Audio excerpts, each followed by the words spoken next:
finale of Tournament of Champions on Food Network. Hey, what's up, guys? All right, so we've got Robbie here. We have John. It was touch and go. John apparently partied a little too much this weekend. It was WrestleMania weekend, and man, it was just. I texted 17 times. That's absolutely right, man. The neighbors, we got so excited.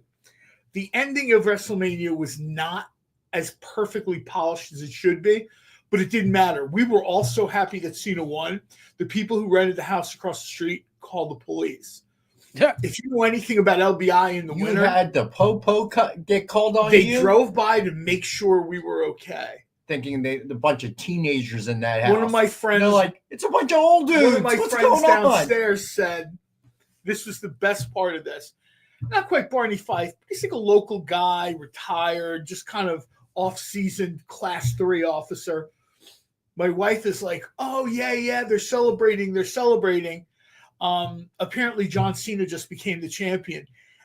And you hear the guy downstairs. We're upstairs. You can hear through the hallway. He's like, whoa, spoilers. I'm not going to get home for a while yet. As soon as I heard a cop say spoilers, I knew we were good. So, yes, Alberto, people do. Ask Robbie, ask John. Kilted Corgi, Cena still sucks. No, you know what? He came full circle. We were very much like, if Cena doesn't win, we riot. Yeah, for real. So, go ahead, Robbie.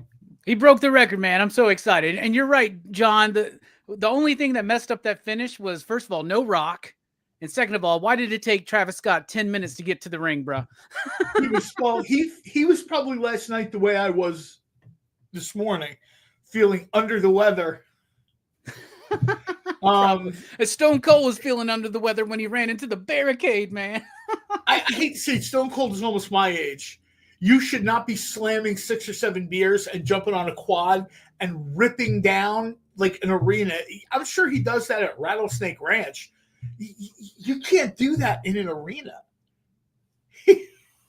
I feel bad. That woman's going to sue the WWE, man. I was going to say, that woman is about, she never has to go to work again. She'll get a lump sum of money. She'll sign some kind of NDA, and she'll be on TKO's payroll, buried somewhere for $100K a year for life. I'd say it. I have no idea what you guys are talking about. So I am not a wrestling guy. Stone Cold comes out to announce the attendance on an ATV, and he's circling the ring, and he runs into the barricade. And this woman just ran straight into the barricade in front of a woman where she was sitting there, and you saw she was standing 1 minute, and she was sitting the next. So, CJ, we have a project for you, my friend. Oh, my God. CJ Design. a well-planned discussion that took place about 30 seconds before the show started. We would like you to do Robbie as John Cena. Well, is it Peacemaker or is it John Cena? No, it's John Cena. Yeah. All right. And you do that, CJ, I promise you, I guarantee you, someone's going to buy it. That someone their name might rhyme with hobby. I'm just going to say. Hawk and Hobby might buy that Robbie one. and I bidding against each other for a picture of him as Cena at WrestleMania. That would be the most interesting show we have. That's peak this show. So that'll be the most interesting show we've ever had. Right? The two of you bidding against each other for a cover sketch of Robbie's John Cena. CJ, you might as well do 2 of them. Right. You might as well do 2. No, then we're cheated out of our fun. You should do 5 of them. You should do 5 of them because other people will buy that too. I guarantee it. Oh yeah, there's no way people will be like, wait, they did what? I'll tell you what, man. The Cena win, that was great. You know, you don't do a heel turn on somebody as big as Cena and not pay it off. That was fine. But man, that triple threat at the end of night 1 with Seth Rollins and Roman Reigns and CM Punk, yeah, that was perfection. That was perfection, man. That was great. And Dom, Dirty Dom. Dude, that was the biggest pop of the night, man. Yeah. I'll tell you who had a great match, and it's going to kind of be forgotten, was Tiffany Stratton. She puts on an amazing match, busts a tooth, like shoot busts a tooth, turn around and just grins at the camera with blood in her mouth. CJ, I'll send you a blank. Does it matter, really? That super impressed me, man. It really did. I'm old enough to remember when women came to the ring, you went to get a beer, and they put on some of the best matches of the night. And and the triple threat last night was great. And a lot of us weren't excited for the Tiffy and Charlotte match, and the build kind of awkward and weird. And there was some shooting done in that match, man. Yeah. Like, and she comes out, she goes, "No, my teeth is fine." Girl, you weren't a veneer because you borrowed Roman Reigns' veneers because your tooth was chipped. She knocked the tooth out, man. She turned around and smiled, and at least a third of that tooth was gone. I don't know if it was a kick or a punch or it was cracked, or all I know is that tooth was broke. And by the time she came out for the press conference, I guess they have like a dentist or dental technician in the back or something to jam veneers in there, because there wasn't a huge amount of time, from the press conference to, there wasn't time for her to fly home, see her dentist, or all this other kind of stuff. They must have had something. They must have had someone in place on call to just say, "Hey, look, man, we want to feature this girl in media, and she's got a busted krill. Come over here." It was a good match though, because I don't know, that one had some real moments in it. I'm just gonna say that. I think there's some legitimate heat there, and I think that things get out of hand sometimes. It happens throughout. People think wrestling is scripted. It's not fake. And if you're in a match with someone and there's only so many spots, right? And people fight for jobs. In some cases, people aren't above throwing a stiff punch or, whatever. Dirty Dom talks about it. He's like, "I know people dislike me." He's like, "The number of potatoes I caught, I could have been a farmer." Potatoes are like cheap shots. Right. They hated that kid, but you know what? He hung in. He did his work. He went over last night. It was great. And I know, let's put it this way. I've been a TNA fan pretty much since day one. I literally saw matches in Jeff Jarrett's tractor barn outside of Hendersonville, Tennessee. I used to drive everywhere for wrestling back in the day. I remember paying $5 a week to watch TNA mini pay-per-views. People complaining about the Joe Hendry Randy Orton match, sit down. You don't understand this business at all. That is the biggest moment a TNA champion has ever had.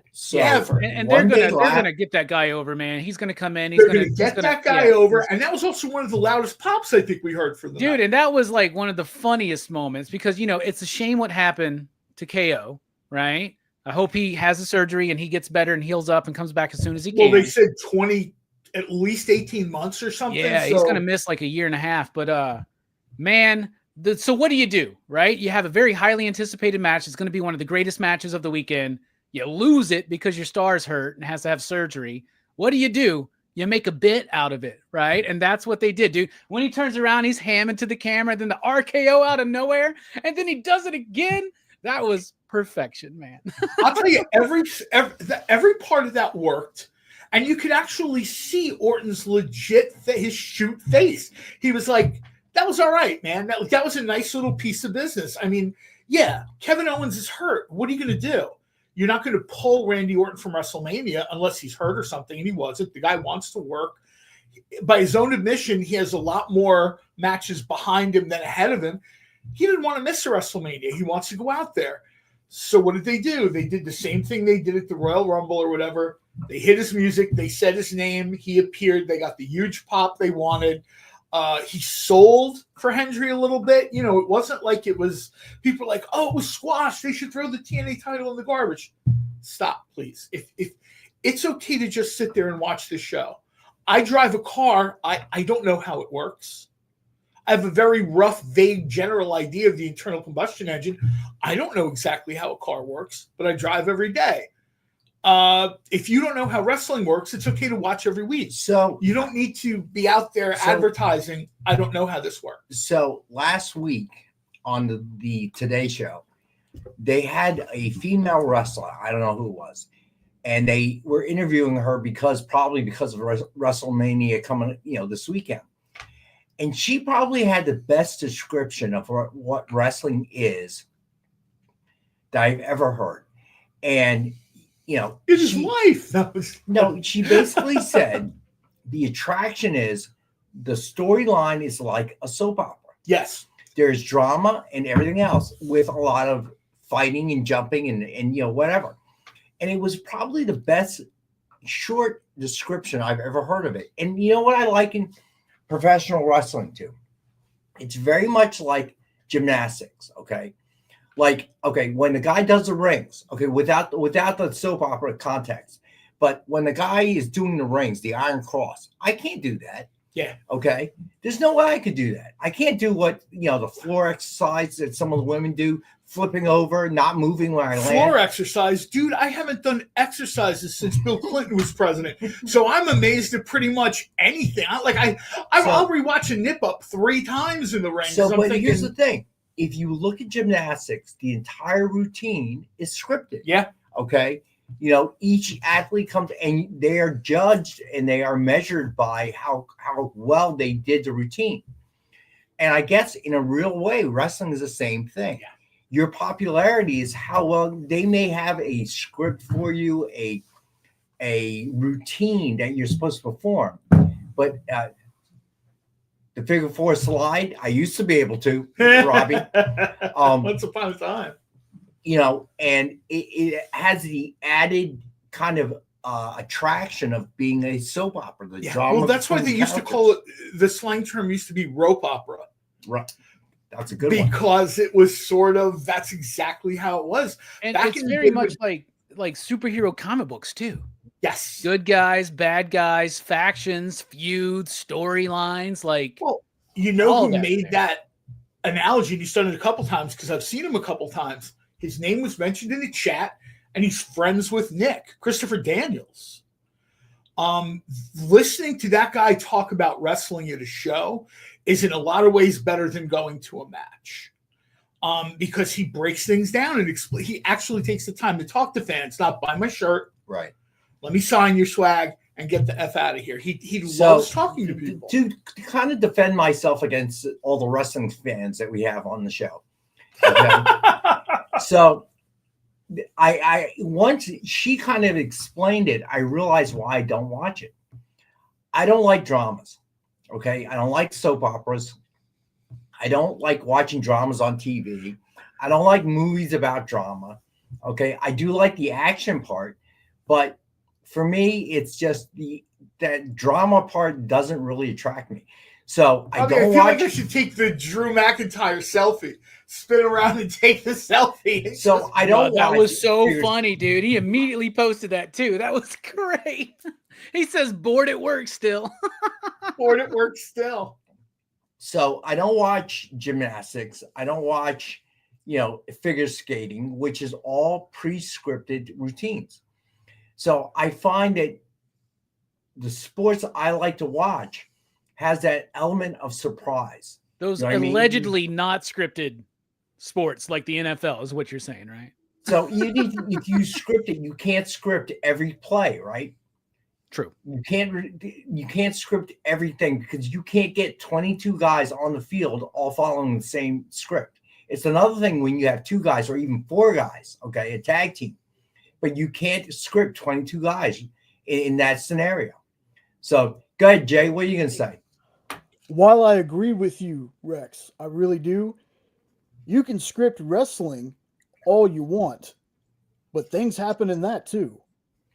Of course they do. That is true. And they call audibles, like if the crowd's moving a certain way, someone gets hurt or something like that. Like a lot of that is more of that is done on the fly than people realize. Well, think about how many people fall off. If I ever watch I'm doing the Drew McIntyre right now. I gotta tell you, I hate to say it, but if I'm watching gymnastics or figure skating, I kind of want to see them, fail. It's like I want to see the guy fall off the pommel horse. I want to see somebody miss a triple axel or whatever. Yeah. Okay. Well, the difference is in wrestling, when they miss their spot, the other person will still sell it, and then it looks super silly. Like, they miss a moonsault by like 2 feet, and the person's still like, oh, and you're just like, no, dude. So I'll be honest with you, Robbie Roach. The last time I watched wrestling was probably the olden days, like Bruno Sammartino, that kind of thing. And I drifted away from it. I am a baseball fan, a huge baseball fan, football fan, even basketball. Although I haven't watched the NBA in years, not really. Man, my Lakers got embarrassed at home on Saturday, man. Jeez. Because you can say whatever you want. Okay. The problem with the Lakers is it's time for LeBron to go. Okay. Yeah, maybe he should go and buy the Cowboys and take over for Jerry Jones. Maybe we would have better luck. Can't do worse. For me, it's always been about that. And, the endless comparisons on social media about him and Jordan, I'm sorry. Okay, Jordan did it with Pippen, with look at that team he did it with. There was no, and Pippen, as soon as Jordan was gone, you saw what Pippen was about. He was a 15-point a game scorer. But he can be, in the 20s when you have to guard Jordan and you have to double team Jordan. Okay, but without Jordan, he was nothing. Well, I still think the Jordan LeBron thing is a weird comparison because the game's way different today than it was back then, Yeah. Like who knows, if LeBron was around back then, he would be adapted to play in that style of NBA. You know what I'm saying? Ravishing Rant and Rex, Jay, that's good, man. That's real good. I'm sorry. I disagree. I think LeBron is soft. He wouldn't last 10 minutes against Rick Mahorn. I was going to say, a guy Bill like Lambier. They would mess him up. Yeah. A guy like mess Jeff, him up, and he'd be lying on the ground. Like, where's the foul? They didn't call those fouls back then, buddy. Get up, brush yourself off, and get to the other side and play defense. Just so you know, Jeff Ruland would have been out for 60 games after he broke LeBron's jaw in like a blatant cheap shot in front of the ref would have been like, dude, you're suspended. Yeah, I know. So you gotta look at what Jordan did in the era he did it. Okay. He was playing against the Pistons every year, in playoffs, playing against people that were actively trying to take him out. You know how LeBron likes to do that sort of little pause in the paint before he passes the ball, and it's almost slow motion? Imagine him doing that little cutesy pause in front of, like, Robert Parrish. He would have been picking splinters out of his ass. And I have no doubt in my mind, Larry Bird would have messed him up. Okay, Larry Bird, Isaiah Thomas, all the players from that. I'm going to say this: the GOAT conversation always goes around Michael Jordan and LeBron James. Yeah, Magic Johnson and Kareem. Those are my GOATs right there, man. Those two. I would say Magic Johnson certainly, Kareem certainly. There are certain guys from that era: Robert Parrish. Larry Bird, even Julius Erving to a certain The problem with Bird and LeBron is Bird is going to pull LeBron out from the paint, right? And statistically, the further he gets from the basket, the weaker he is on defense. Yeah. Larry Bird shoots from row 7 over and over and over again in the game.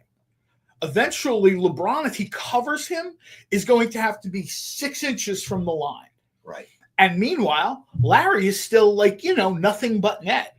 That's a bad matchup. In all fairness, that's a bad matchup. Guys like Moses Malone, who was a very short center. If he was 6'10", 6'9", 6'10". He was 6'11". He was chubby, he was 6'10", 6'11". He had a husky build. He wasn't really. He wasn't when someone asked me who the GOAT of basketball is, I have a very simple answer.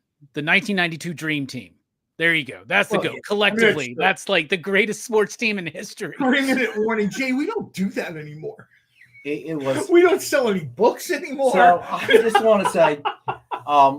want to say, that's why I don't watch the NBA anymore. The only person I enjoy watching the NBA at all anymore is probably Steph Curry, because he adapted to the changing game, and where he's launching these threes from are just unreal. Okay. But it is a different era, and I'm sorry. LeBron lost me when he brought Bronny onto the Lakers. There's no way Bronny deserves to be in the NBA. Not sorry. Everyone is going to let their son go on red receipts when they call on the phone. That's only you that do that. He was going to take care of his kid. You look at your phone and go, nah, kid, nah. And then you keep doing the show. No, I'm sorry. When we go to break, Robbie has to check Facebook. I think Marcus got a good point too, man. The pace today is different than it was back then. It was a little bit of a slower game back in those days. Just a little bit. Well, it had to be. Well, because some of those you heavier to guys run and gun, they take your head off. They put you on the ground. And then any more running and gunning? No, I don't think so. See, that's the difference. See, if LeBron was that. running up and Lambeer got in his way, he would just fall down and flop. he wouldn't even let himself get hit. Yeah, Bill would be like, I didn't even touch you yet, man. It's always fun to do these things. And as much as I love the guys that I grew up with, Patrick Ewing, as much as I loved Patrick Ewing as a college and pro player, today he would have serious stamina issues. This is someone who had both Knicks and Nets season tickets at different points in their life. He also didn't have a jump shot. So, and Ewing was overrated. That whole team was overrated. Ewing would have played for about 25 minutes, and then he would have gassed out. So think about that. And I love that guy. Think about that Georgetown team. Okay, they were overrated. I give Thompson all the credit in the world for doing what he did, but that team really was overrated. So you look at Ewing, the only one that had any success in the NBA. The guard of that year, Wingate, an executive in the NBA. Yeah, Wingate never made in the NBA. Sleepy Floyd never made in the NBA, and that was your three key players on that Georgetown team. Okay, so who was the 27-year-old guy they got out of jail to play? I can't remember his name. They got a power forward the year they won. Georgetown, the year they won the national championship. Iverson? No, I will have to look it up on the break. They got this guy. First, they said he was 24. Then they said he was 22. It turned out afterwards he was 28. He'd done time in prison, and he literally came out and just thugged people. So, in my opinion, Georgetown never got a real shady, man. Never got a real star until Allen Iverson came on board. And he was a true star. I mean, TJ is right, though. People were physically afraid of Ewing. That's how most of his, even when he was a pro, there were guys they were physically afraid of him because it was wicked elbows. Until he got old and fat, he would do these hook dunks on people that were ugly. Yeah, and then he had to face up to Olajuwon and David Robinson. All of a sudden, that ain't gonna work on me, buddy. Things changed a lot, but so. We got to go to our first break. When we get back, we will do the Robbie, go check Facebook. Comments giveaway and the giveaway of the night. And we'll get to the books. Latrell Sprewell, that's it. Thank you, Robbie Roach. That's who it was, Latrell. Okay, who ended up on the Knicks. And where was he before the Knicks? But, yeah, he was a bad boy, which is not that bad in this day and age in the NBA. All right. We'll be back. Len Bias. I watched him play. We'll have to cover that when we get back. Here on the Big East Fronted Show. Symphonic verses, Nocturne's romance. A song of romanticized darkness, dreaming death by sleep.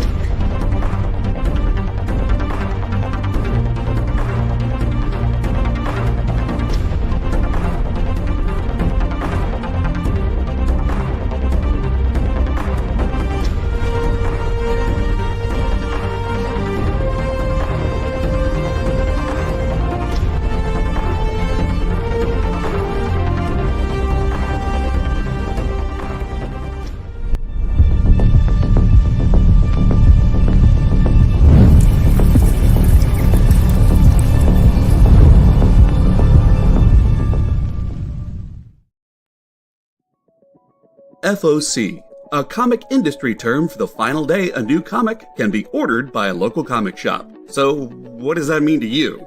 Well, it's your last chance to order a new comic book from your local comic shop. Order up! The FOC show will go over every book that's about to be cut off every Friday afternoon. I'm going to highlight some of the stuff that I think is really worth paying attention to, so that you can put in an order at your LCS for as many copies or as many variant covers as you want. Sometimes the store needs to know to up their orders. Never miss out on a popular comic again. Order up, part of the experience.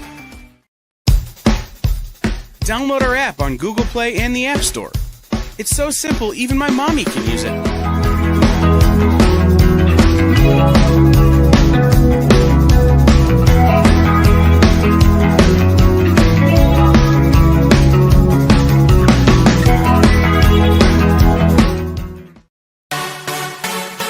Twitch, it's not just what happens when you have too many energy drinks anymore. Check out our content over there too.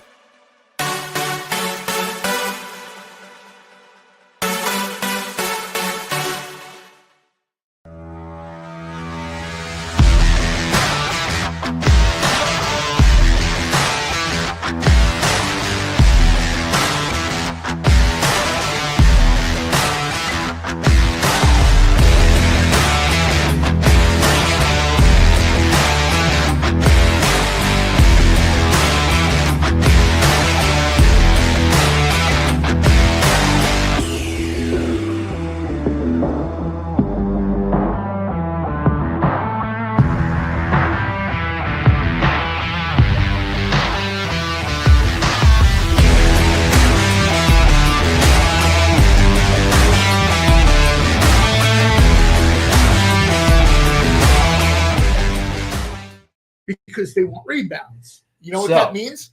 35 points for Chris Mullin in the half. So, my Len Bias story. So, when he was in Maryland, my godbrother was a student at University of Maryland. So, we get these student tickets for free. So, that was when Len Bias was playing. Of course, we sat at one end where, student seats are. And I got to watch him play. He had to be one of the best post players I ever saw with a mid-range jumper. And then not too long after that, he died of the cocaine overdose, which was so sad. Bias legitimately was one of those guys where when you do like the what if thing, I think if that guy had kind of gotten himself, he had AFib or something else. And I think if that guy had been a little bit, had his personal life a little bit tighter, I think that's a guy that could have been an NBA All-Star. Oh, he would have been. He would have been. He was the right build. He was the right height. Yep. Sometimes guys are 6'8", and they should probably be working in the library, reaching those books at the top shelf, right? He was something. He was a guy that was sort of, he was good. CJ, he was strong as hell. That was the thing. He was just a 4-tool kind of player. And if I remember correctly, that guy had a decent jump shot. He did. He had a decent jump shot. Normally, big guys back in the day. This is another thing. In the modern game, more people are more multi-talented. Back in the 80s and 90s, a lot of big men did not. Like, I think Alonzo Mourning shot 3 jumpers in 4 years of college or whatever it was. Now, guys 6'10", 6'11", they have no problem shooting from the free throw line in a game or whatever. I don't mean foul shot. It's a different situation, but Bias was sort of a little bit of like a prototype for what players would become later. Yeah. He had a gas tank. His strength, he was fit. His strength. He was just a big, Physical, strong guy. I remember there were games where he would sort of force himself towards the basket. Yeah. He was getting double teamed, and he's like, no, F that. And he would go. And it's such a sin we didn't get to watch. Did we not tell them this is Big East Vintage Talk now? Do they still think there's comics? Because I feel that. And ACC. Positionless basketball. No, that's a good way to describe it, though. Now you have a bunch of very good athletes between, we'll say, like 6'4" and 6'9". The NBA is boring. That sort of cover all the positions, and then you have like one guy as the center who's, bigger, stronger, the NBA heavier. is boring. Here, as a longtime Sixers fan, Joel Embiid has got to go, man. Look, I miss Charles Barkley breaking the backboard too. And I miss Darryl Dawkins breaking the backboard too. But unfortunately, yes, do it, Robbie. Yes. Thank you, CJ. Joel Embiid has got to go. He is, this age of the basketball players and low time. It's crazy, dude. It's absolutely crazy. And the guy being in the greater Philadelphia area, listen to this guy talk, okay, about how great he is. Boy, get your butt off the bench and play, okay? Ooh. Play through the injury. I am sick of this because after the season the 76ers had, it's pathetic. It is absolutely. Yeah, the process is over, Marcus. The process was supposed to be now, okay? The kind of decisions that they've made in the last several years, Joel Embiid, Ben Simmons, okay? Who else should just be waiting for hockey season. What are you doing? Oh, my God. Flyers, man, that's hard. I am so sick of this. This is why people just dying for baseball season. They can't. Philly is a 2-sports town. People pretend to be Flyers and Sixer fans. Hey, Robert. Not so much. Do you want to try to sell them comics or something? Or? We should. All right. So the comments winner from last week is Marcus, because I haven't picked him in a while. It was Robbie. Robbie will get a freebie as soon as we get those sketch covers. Robbie is the first person I heard say about John Cena, I bet they see him now. So Robbie should get free stuff, man, because that was great. And I use that line constantly. Mr. Breakaway. So angry. Dead Irons signed by Jay Lee, buddy. Man, that's just all right. So I figured, I haven't given him anything. Marcus says he never wins, and there he is, right there. Look at that. So somebody mark this down. So Marcus, I don't ever want to see you say you never win. All right. So the giveaway, the general giveaway, hashtag will be EXP Monday, all lowercase, is Batman number 103, signed by James Tinian IV. Nice. All right, there we go. So if you have basketball stories, love to hear it, but only from the era we're talking about, which is the olden days. Now we got Jay doing the Drew McIntyre with us, John. That's awesome. We should do this every week. Yeah. Nice. Nick, get in on it. Jay, post those pictures up, man. So what else? Well, we heard about John's weekend. What'd you end up doing, my friend? What do you think I did? I watched WrestleMania. We had a great WrestleMania weekend, Yeah. man. Yeah, we had pizza, we had like cheese dip on Saturday night. My buddy like put some stuff together. It was fun. Great time. Last night, my buddy smoked and grilled out some ribs. They were great. We had a great 2-night WrestleMania weekend, man. Like basically a WrestleMania retreat. It was great. WrestleMania is 2 days. I'm old enough to remember when it was like 2-3 hours. Now it's 2 days. That was a long time ago. Wow. I remember when it was one night, 8 hours. You're just yeah, like, right. Oh my god, that was when is this going to end? Why does Vince need another match? Wow. If you're a pro wrestling fan, what's almost equally as entertaining, the entire professional wrestling industry kind of puts on really good shows on WrestleMania weekend. Not everybody can be in the WWE or whatever. There was Josh Barnett, pro wrestler and MMA fighter, does Bloodsport. And I'll tell you right now, it's sort of like, it's almost like Japanese pro wrestling, like worked shoots or whatever. Natty Neidhart got into a match, and I got to tell you right now, that's about as close as a shoot match as you're going to see in this country. These two women beat the crap out of each other. You can find the match online or whatever. They're probably only wrestling in front of a few hundred people, but Natty had a split lip. She's had everything. She's had teeth knocked out. She's had her nose broken. She's had stitches on the inside of her mouth. Last night was the same thing. This girl came up with a kick, and in typical Hart fashion, she did like a single leg takedown and started to twist, and they had to run in there and split them up. And I'm like, it's been 6, 7, 8 days of really good wrestling on the internet. Yeah, and then it's not over yet because tonight's Raw. The Raw after Mania is always the best, man. I'm really excited. In fact, John Cena said, if you want to know how I'm going to ruin wrestling, watch Raw. And I'm super, super excited. Yeah, we got to wrap this up. Me and my crew, the PCP crew, we're going to be doing a WrestleMania recap and review on Wednesday night at 6 p.m. I guess that's competing with your show. Sorry, Rex. But anyway, so we're don't worry about it, man. So we're doing it. You watch it on the replay. Right. What is the movie tonight? Oh man, tonight I wish I would have picked a John Cena movie, honestly. But I picked one of the worst movies I've ever seen. A movie so bad it's so good. Neil Breen's Fateful Findings. Oh man, this is a movie that should come with like this one I definitely never seen. I would not recommend this one for you, Rex, but it is so much fun because it is so just bad. It's so bad, it's got to be purposefully bad, right? If there's anybody doubting the heel turn of Robbie this year, this movie, I hope you do all of them, man. I hope you do the one where Neil Breen plays his twin brother. This is the only one I've watched, but I think I want to do one every April now for around April Fools, man. Like, yeah, this is the heel turn. I've made my crew watch Double Dragon. I've made them watch Fateful Findings. By the height of summer, Robbie will be in the parking lot behind his comic book store, pouring lighter fluid into the pull boxes of all his customers, lighting the match, doing the laugh, the long black coat, looking at the camera. I'm here for it, man. I'm looking forward to that. You get nothing. Nothing. So, Alberto, I didn't even know they remade White Man Can't Jump. Was that like exactly? Was that an Amazon thing or something? I'm not sure. Was that like a real movie or was that just like a streaming? I think it might have been Hulu, but I know it had Jack Harlow, the rapper or singer, whatever he is. There are some things you should not remake, man. I'm sorry. All right, so let's get the two things out of the way. Yeah, Wolfman was bad, Storm Shadow. That's one of those movies where most people know I see things multiple times. Wolfman, I was one and done.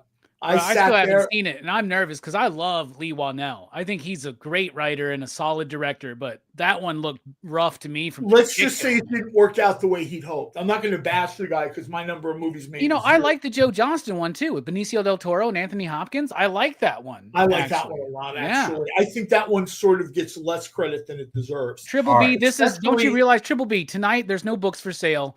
It's all about WrestleMania and the NBA, apparently. Triple B, we'll just send you something random. All right, open. so it'll be fine. We are talking a little bit more because there are no Dynamite books on the show this week, today or Wednesday. And the reason is because they're late again. So the LCSs aren't getting their books. So in typical fashion, we're not doing anything until they get their books. Okay, we don't want to directly compete with them in that way, but we do have sketch covers, and Robert, we have ratios. If we did compete with them, that would be a good heel turn. They wouldn't see that coming. And if you are into back issues, we've got a ton of them tonight. All right. Yeah, and to all of our Catholic fans, condolences, right? Yeah, right. The Pope passed away this morning. Yeah. I do want to make mention. He couldn't handle the John Cena heel turn, man. It was too much for him. After the heel turn, turn it off, and he retired to his bed. I can't see. So unfortunately, Pope Francis, the Holy Father, the Holy See, passed away surprisingly, because I do know, and I watched part of it, he did give the Easter Mass. And kind of, I don't know what you would say. It's kind of weird he died on Easter, but well, I hate to say, because you don't want anyone to die, but if you're at that level, you're the Pope, right? If you're gonna have to go, you kind of want to go after doing the Easter Mass or something like that, right? Something meaningful and to the faithful, like giving them one last I mean, it's all jokes and stuff, but I know that's a serious thing, especially to a lot of our Catholic friends. So, more than that, I think that, Alberto, I recently watched a Conclave too. Oh, is that good? Because I heard that's really good. I've heard that's a good movie. It is very good. It is good. Even if you're not particularly super religious or Catholic, it's just a flat out good movie. I understand for some people, content is maybe a little touchy, and I'm always hesitant to say anything about people's religion or beliefs because that's not cool. But I understand that, you know what I mean? It's just a flat out very good movie. It very slightly reminds me of a very old movie from the 60s called Shoes of the Fisherman, where they tried to give you, as Anthony Quinn, where they tried to give you a tiny little peek, as respectfully as they could manage in the 1960s, of what it's like when you have to choose a pope. Something happens, the Pope unexpectedly passes. How do we figure this out? There's old traditions and certain things that have to be done. It's very, and it dates back. So, although I am not Catholic, I did go to Catholic school in my early days. It was the best education and safest place you could go to in inner city Philly. So I knew what the conclave was, and I'd read several books that talked about the conclave. But if you don't know or are unfamiliar with it, this is a great movie to watch. It's a good movie. Just the cast is superb. I mean, it's a wonderful cast. All actors, and it does explain the concept of the conclave, which is something that has been around for 1,000 years. I think they said it was made official in 13 something, but even before that it existed. They just didn't sort of, I guess they didn't talk about it or whatever. And that's also Preston. Stanley Tucci's in it. Thank you, Alberto, whom I love as well. Who is the lead? What's his name? The actor. In what? Ray Fiennes? Oh, Ray Fiennes. Yeah, Ray Fiennes. Yeah, Voldemort. The guy I thought his name was Ray Fiennes. That's another WrestleMania reference. After 5 drinks. So there was also the guy from Third Planet from Sun, Third Rock from Sun. John Lithgow? John Lithgow was in it. Our new Dumbledore. It was a really good movie. So he's our new Dumbledore. That's really good movie. Dr. Lizardo in the Vatican. That's I was not prepared for that. Dude, nice Buckaroo Banzai reference. Buckaroo Banzai, a movie I love, by the way. I love A that movie I All right. watched this weekend, by the So way. right before we go to break, I'm going to get the usuals out of the way. As always, we have the Dynamite 10-pack reader set, 10 random Dynamite titles, $3.99 cover price or higher. And as always, we got it for $5 to the group. Then we have the DF mystery box, 2 CGC 9.8s, 1 Virgin, 1 signed, 1 exclusive, and 10 back issues. Guaranteed retail value of $200, and we've got it for $85 tonight. Stevie B, not nice. Oh man. All right. So at this point, we're 1 minute away from the break, and when we get back, we're gonna go through the rest of the books. Man, So this show flies by when we don't try to sell books, doesn't it? Not only that, my wife just messaged me and she said, "What are you doing? Why are you saying the show is boring? And why are other people saying it?" And I'm just sitting here laughing reading this. "Are you not doing the show anymore?" I'm like, "No, we're doing it right here." She's like, "What?" And I'm like, "I'll have to explain It's it a when I get bit. home." So To see someone not get the reference is making me laugh. So what did you ask it weird?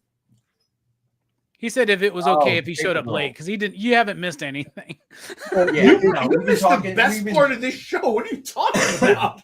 There's a spot that I usually play that I didn't know this until Ed brought it up on my show, that there's chanting behind it, and it drives Ed crazy. And now that he said it to me, I can hear it, but it's a spot that I have to play. So I usually tell him make sure he mutes, but I didn't play it for the first break this time. I'm playing it next. Okay, Alpha Moose, and then we'll go to break as soon as I answer his question. Sorry, Alpha Moose, this is not Wonderland Comics in Cookeville, Tennessee. All right, but we hope you're going to stay. This is probably the most unique comic claim show you've ever watched. I promise you that. So we're going to go to our second break, hang out. We'll be right back, and we will get to the books. We'll be back as soon as we get back.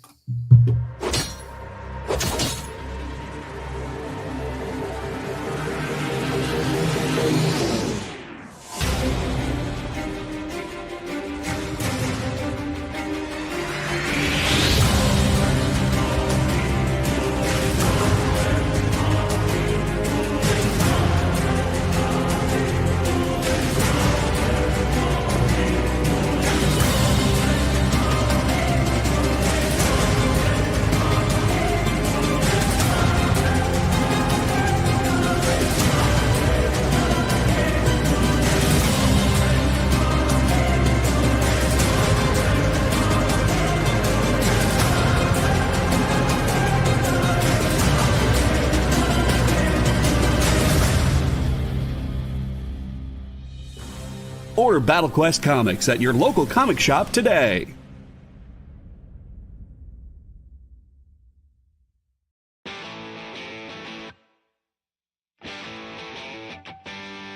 What do you call the place on Spider-Man's wrists where the webs come out? His website. I hate myself for writing that joke, but you'd make me feel so much better if you just visited our website. We have links to our merch, new release lists, all the show info, and so much more. TheEXPLive.com.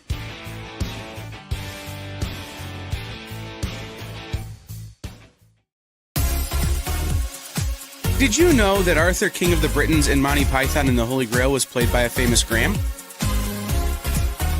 Check out another famous Graham by following our Instagram.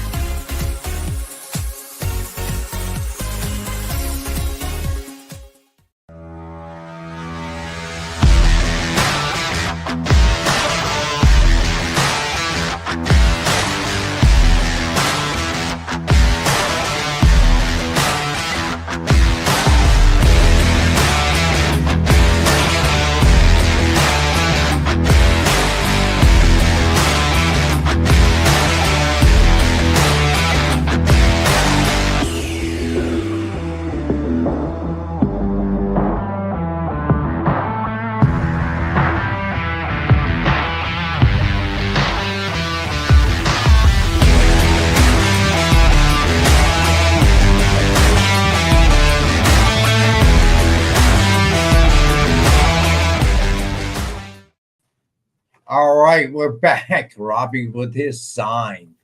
All right, So let me say that this Pope was trying to change the face of the Catholic Church. So it's really kind of a shame. I wasn't, I'm not Catholic. I was raised Protestant, but this was a Pope I really had a lot of respect for, actually. I think a lot of people did. I think he was a people's Pope, if you will. He cared about the disenfranchised, the poor, the just everyone that was in need. And you felt like he lived the word that he preached. And that's a rare thing these days. When you look at these mega churches and all these pastors, reverends, the money churches, and so they can fly private jet. It's disgusting. I'm sorry. I think the Pope tried to maybe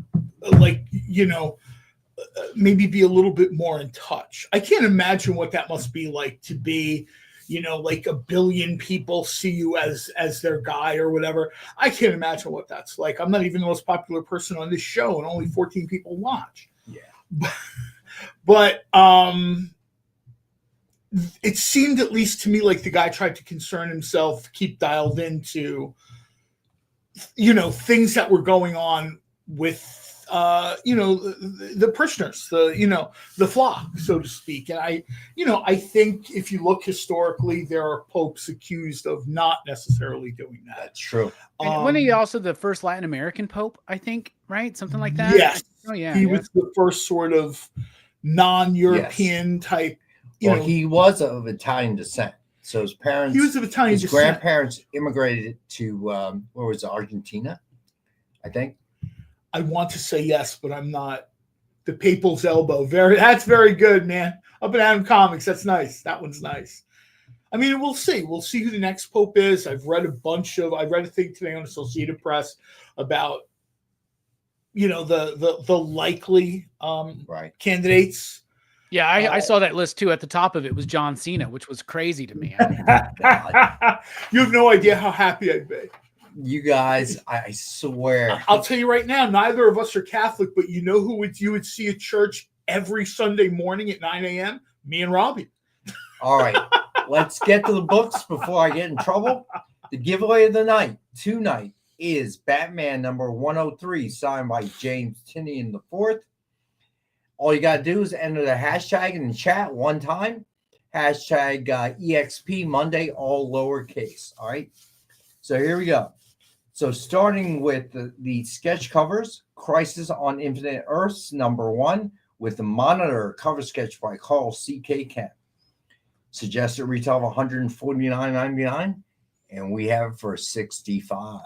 Crisis to me is still one of the greatest and most epic crossovers from superhero comics in my lifetime, in all lifetimes. Yeah. This is legitimately one of the best comics of all time. It is. I think Nick has said this is his favorite comic book story of all time. I mean, I'm not 100% sure, but I think he said that before. You might be right. All right. So next up, this is a nice one from Jessica Court. Star Wars Obi-Wan and Anakin number 1 with an animated Obi-Wan. I was going to say, this is very Clone Wars, man. I like this. Cover sketch by Jessica Court. Man, we haven't had a Court in a while, I think, on the show. Yeah. Right? That's awesome. Yeah, it's been a little bit of a. So hope to get more on. That's very cool. Suggested retail of $149.99, and we have this one for $65. May the 4th is coming up. They just had the Star Wars celebration. They announced a lot of stuff like the Darth Maul animated series, the new Starfighter movie with Ryan Gosling, directed by Sean Levy. So I don't know. Maybe things are looking good for Star Wars. Rogue Squadron. Who's doing Rogue Squadron? I don't know. Did they announce that too? I thought I finally saw a thing. This weekend, I was not quite as attentive to the internet because there was, WrestleMania and everything going on. But I thought I saw a thing. Now, it might have just been a mock-up, but I saw a thing for Rogue Squadron. And I didn't know if that was Patty directed Wonder Woman. Help me out here. Patty Jenkins. Robert Court, Jessica Court is so popular that I really, it's already discounted. because she sells in previews. She sells when I put her on almost instantaneously. So I'm sorry, Robert. I can't really deal on that. There are other deals coming up. Thank you, Marcus. All right. So next one is a best offer. I haven't done that in a while. Oh, Marcus, We'll is see how she, this is she goes. doing? Is Patty Jenkins doing the Starfighter? Maybe I just saw. No, Sean Levy's doing the Starfighter movie. That's what I thought. But The guy who did Deadpool Wolverine. All right, here we go. So Spider-Man Shadow of the Green Goblin with a Spidey cover sketch by Joe Nice. Delpiato and Mariano Nicieza. This is going to be best offer starting at $5. Wow. Okay, starting at $5. And I'm just going to leave this best offer open until we get towards the end of the show, and I'll close it up then. That's a great Right. way to celebrate the 17th World Championship of Mr. John Cena. Oh, dear y'all. God. Just so you know. Thank you, Marcus.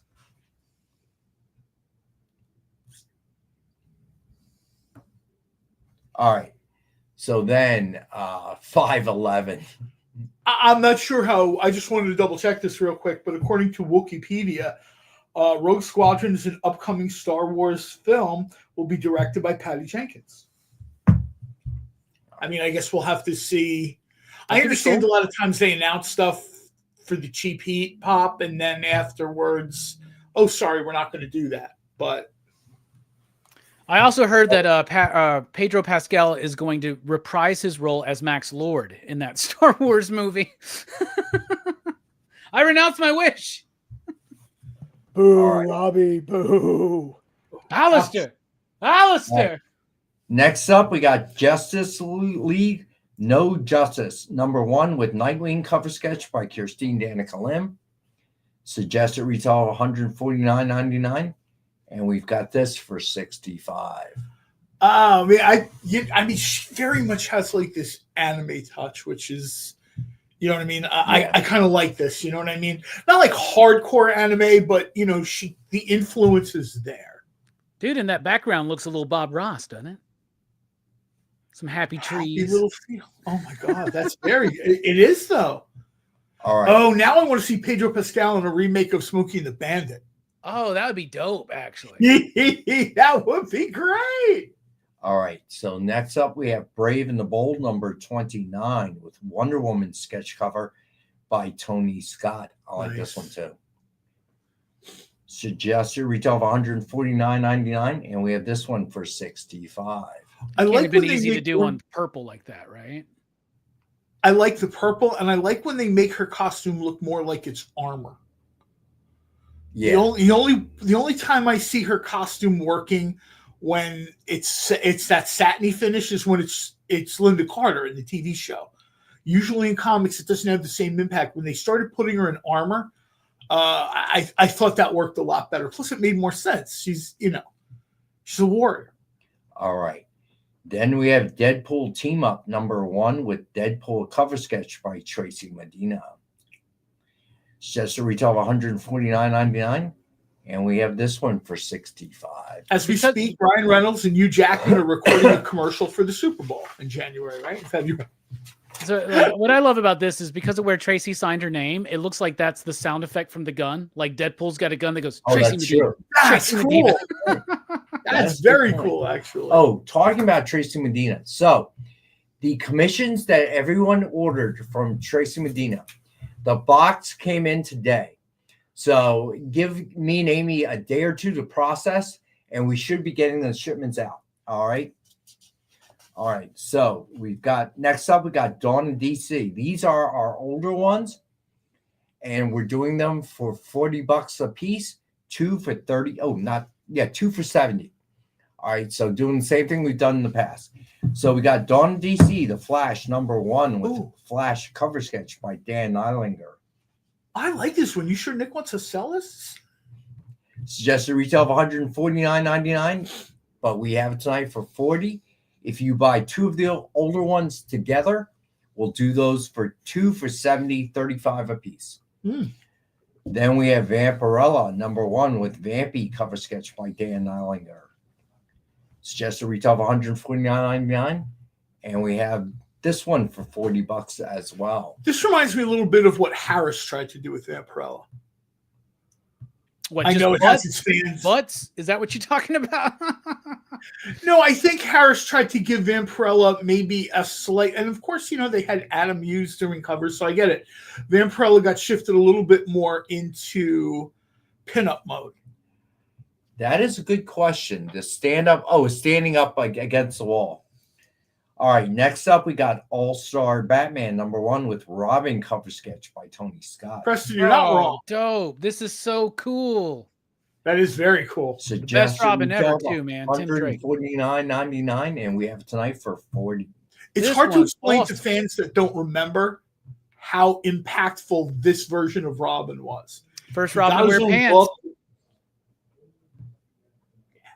Smartest Robin ever. Figured out who Batman was, decided I'm going to wear pants. So, Tim Drake's my dude, man. I love him. Mark Waid writes Robin really kind of like dunking on Batman for the no pants thing. It's almost like a little bit of an ongoing thing in Batman Superman, like the first, I'm going to say 10 or 12 issues, and it's great. He's talking about this, that, or whatever, and be taken seriously. And I think they're in the Batwing, and Robin looks at him and says, "You dressed me in pants." He does shorts. Like, what did you expect to happen? All right, next up we have Power Man and Iron Fist #1 with Storm cover sketch by Tony Scott. Suggested retail of $149.99, and we have this one for $40. This combines my two favorite Storms: Mohawk Storm and white costume Storm. This makes me very happy. All right. Then we have Detective Comics #1027 with Joker cover sketch by Ken Hazer. Man. This is a square bound book, $149.99 suggested retail, and we have this one for $40. Again, two of the older ones that are priced at $40. You get two, you get them for $70. Ken Hazer is such a talent, man. And those eyes, the way he used the white out with those eyes, that looks so cool, man. I'm going to tell you, I'm hoping somebody picks up at least two of these books, and one of them is this. I'm happy to be wrong, because if you had said to me, hey, I'm going to do Joker on a blue cover, I'd have been like, maybe not the strongest choice, man. Maybe think about something else. And here's Ken clearly proving how wrong I am. Yeah, Ken's a beast, man. Then we have Absolute Power #1 with Superman cover sketch by Ken Hazer. Doesn't Jay just get these? It's Superman Day the other day. Jay just gets this, doesn't he? This one and the Obi-Wan. Let me hold on one second. Let me do some math there. If anybody's feeling generous, they should get this for Jay, 100%. If not for yourself, you get it for yourself. Yeah, first. I can do that, Alberto. Yeah, definitely. So you want the Star Wars one? Okay. Joker and the Star Wars he wants. Joker. That's a great pickup, man. 100.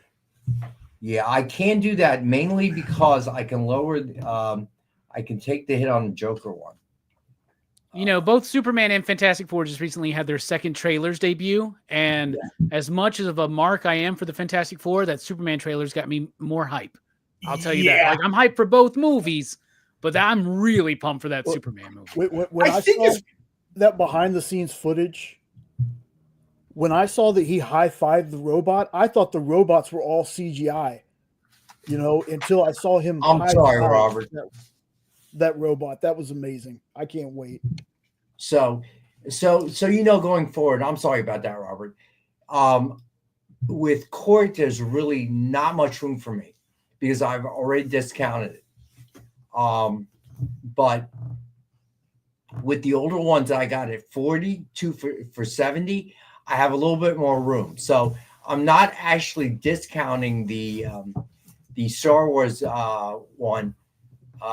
Miguel, you got it, buddy. Superman and Vampirella. Great pickups. Nice. Let me get Miguel.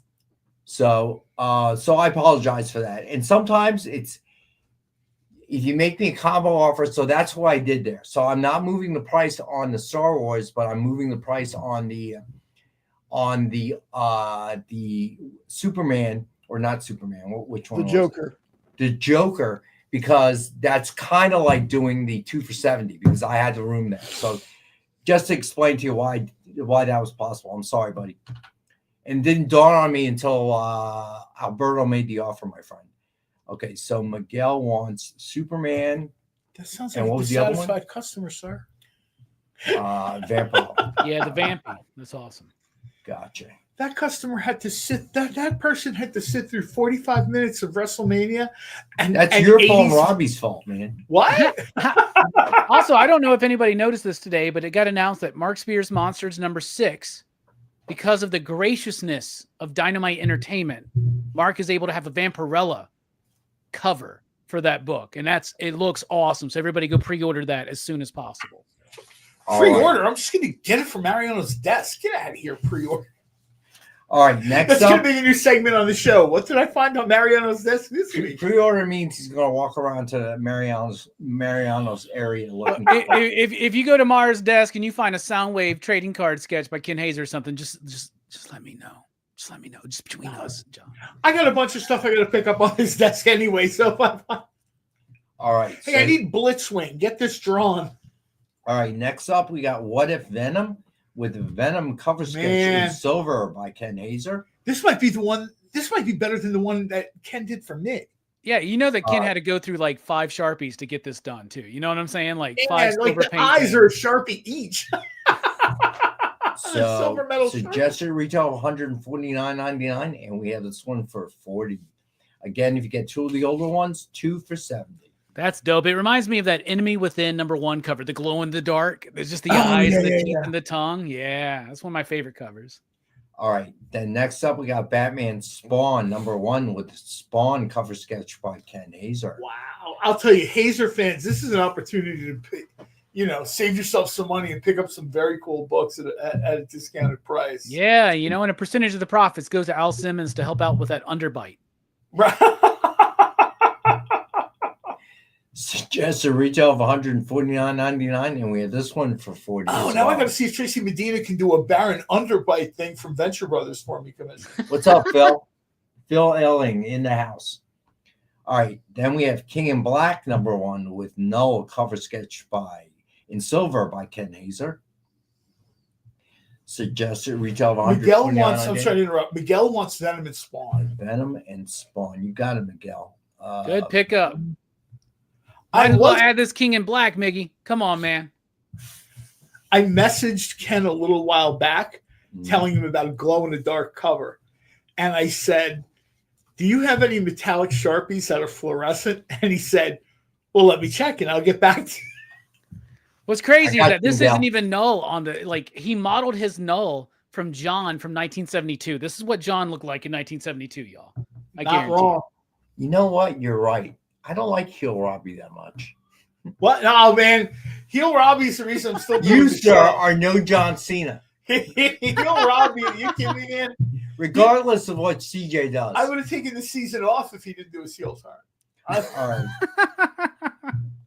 Like I said, I'm just waiting for him to drop that match into the pole box. You can't see me. What Robbie needs is a spinning Miguel, belt. don't encourage him, man. Someone All right? please get me a spinning belt. That would be so dope. I'd wear it every show. I hope he brings it back, man. People were so angry. That's how he's going to ruin wrestling tonight. He's going to have a spinning belt. When he had that spinning belt, all the old fans were angry except for me. People are like, doesn't that bother you? No. Bro, in that era, I had a Honda Civic purple. It was beautiful. And I didn't have spinning rims, but I got those spinning hubcaps that you could just buy at Walmart. That's great, man. All right. Next book is Power Man Iron Fist #1 with Iron Fist cover sketch by Ken Hazer. That's cool. Suggested retail $149.99, and we've got this one. Oh, it just hit me. I should see if Ken wants to do the Thunderer, the guy in the green mask with the button. Oh man, yeah. So and here's the thing: that's not Danny Rand. That's Chad Gable, I believe, under that mask right there. All right, let's do a quick rights cap. The American Fist. For anyone joining us late, the giveaway of the night is Batman #103, signed by James Tinian IV. If you want to join, enter to win, just put hashtag EXP Monday, all lowercase, into the chat. You only need to do it once. And you will be entered to win. And we will do the drawing towards the end of the show. All right. Then we had Dynamite 10-pack reader set. We do that every show. 10 random Dynamite titles, $3.99 cover price or higher. And as usual, we have for $5 to the group. Then we have the DF Mystery Box, 2 CGC 9.8s, 1 Virgin, 1 Sign, 1 Exclusive, and 10 back issues. $200 retail value guaranteed, and we have it at $85. Then we have Crisis on Infinite Earths, #1, with monitor cover sketch by Carl C.K. Kent. Oh, I like this. I kind of, this is getting better. I really like the monitor. First time I saw it, I was looking more at the other side, but I like Pariah. That's All the right. character's name, yeah. And by the way, this is what Rex's head looks like if he takes off the hat. That's what it is. Just so you know. No, he's got the monitor haircut. That would be cool. Oh, we'll have to do a mashup for Ed Weird at Christmas time. It'll have to be Pariah Carey. Oh my God. I'm slowly beginning to scoop up. Leonard just said it. Leonard I'm going to Pidge is start. on the same. I'm gathering my wavelength. Mariah Carey memes, waiting for Ed Weird. CJ, we're giving you many ideas. All right. So then Spider-Man Shadow of the Green Goblin with Spidey cover sketch by Joe Del Beato and Mariano Nicieza. I turned this into our best offer book. Currently, Mike Asbell is in the lead at $11.11. All right. So I'm going to leave this almost open. looks like the Spider-Man Color Forms box set. It does a little bit. And I'm kind of wondering if that was intentional. They wanted to do like that throwback to Color Forms in the 70s or whatever, because that's exactly what this box. So this you'll cover need looks to like. ask. You know who to ask. You can ask Mariana. I'll leave him a post-it while I'm going through the stuff on his desk. I've got to find the Soundwave Transformer card. Yeah, leave a note. And what'd you do with this book that I saw on your desk last week? All right, Justice League, No Justice, #1, with Nightwing cover sketch by Kirstine Danica Lim. Suggested retail. Miguel's going. Okay, gotcha, Miguel. No, that's 17. Oh, nice. Sorry. Hold it up, Robbie. Hold it up. Sorry, Miguel, you fooled me. I thought you were bidding on the Spidey. I think he is. I think he is. But he went to $17 okay. because of Robbie's sign. All right, hold on. Let me do that then. Miguel. The record-breaking John Cena, man. Okay. He's ruining wrestling for all of us. It's great. And now It's that great. Miguel is at $17, if we can keep the bids in the dollar range and not cents anymore. Yes. But we're these go all- to 11, Jay.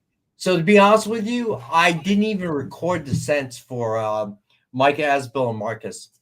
I just ignored that. I just ignored that. So I said 11.11 just to, But if Mike had won it, I'm not putting 11 cents on the invoice, dude. And that's not happening. All right. I think I have 11 pennies in my console. I'm sure that you do. I mean, just if someone's got change, like on their, I'll gladly cover their. Amy, I'll I send you an can't take envelope cash. with 11 cents if you need me to. That's out of our lane. We can't take cash. You have to talk to accounting. All right, Brave and the Bold, #29, with Wonder Woman cover sketch by Tony Scott. It makes me think when you guys would have to, remember like BMG Music, Columbia House, you'd have to tape a penny to the thing and send it in. Oh my God, the taping of the penny. Oh, that's right. And then the bill, like my mom was ready to kill me. I told her I got it for a penny. She goes, why are they still sending you cassettes? Yeah. And I told y'all already, man, bill. Bobby Phillips owes them a lot of money. Your folks are still getting that stuff in Taiwan, right? They're still getting there. They're like, why did we just get the new Travis Scott CD sent to us? Oh my. Yes, I'd buy that from $1. That's for $1. That's what RoboCop. That's RoboCop. All right. So Deadpool Team Up #1 with Deadpool cover sketch by Tracy Medina.